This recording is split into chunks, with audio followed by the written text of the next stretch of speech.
Levítico, capítulo 5. E quando alguma pessoa pecar, ouvindo uma voz de blasfêmia, de que for testemunha, seja que o viu, ou que o soube, se não o denunciar, então levará a sua iniquidade. Ou quando alguma pessoa tocar em alguma coisa imunda, seja corpo morto de fera imunda, seja corpo morto de animal imundo, seja corpo morto de réptil imundo, ainda que lhe fosse oculto, contudo será ela imunda e culpada. Ou quando tocar a imundície de um homem, seja qualquer que for a sua imundície, com que se faça imundo, e lhe for oculto, e o souber depois, será culpado.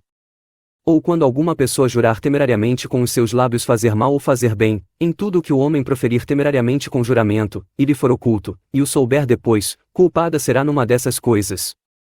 Acontecerá, pois, que, sendo ela culpada numa dessas coisas, confessará aquilo em que pecou, e a sua oferta pela culpa trará ao Senhor pelo seu pecado que pecou, uma fêmea de gado miúdo, uma cordeira, ou uma cabrinha pelo pecado, assim o sacerdote por ela fará expiação do seu pecado.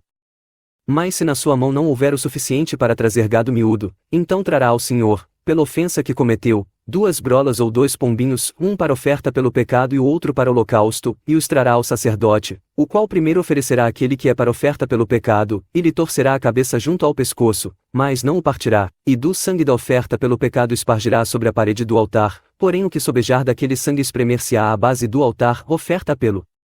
pecado é.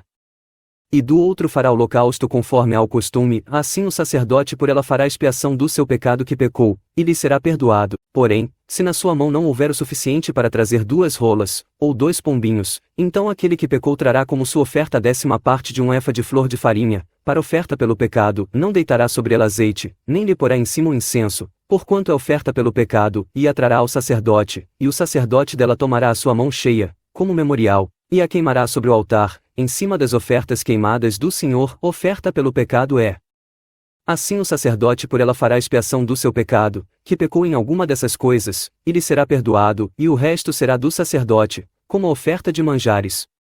E falou o Senhor a Moisés, dizendo, quando alguma pessoa transgredir, e pecar inadvertidamente nas coisas sagradas do Senhor, então trará ao Senhor, pela culpa, um carneiro sem defeito, do rebanho, a conforme a tua avaliação em ciclos de prata, segundo o ciclo do santuário, para oferta pela culpa. Assim restituirá o que pecar nas coisas sagradas, e ainda acrescentará o seu quinto, e o dará ao sacerdote, assim o sacerdote com o carneiro da oferta pela culpa fará expiação por ela, e ser-lhe-á perdoado o pecado. E se alguma pessoa pecar, e fizer contra algum dentre todos os mandamentos do Senhor o que não se deve fazer, ainda que não o soubesse, contudo será ela culpada, e levará a sua iniquidade, e trará ao sacerdote um carneiro sem defeito, do rebanho, conforme a tua avaliação, para oferta pela culpa, e o sacerdote por ela fará expiação do seu erro que cometeu sem saber, e lhe será perdoado. Oferta pela culpa é, certamente se fez culpada perante o Senhor,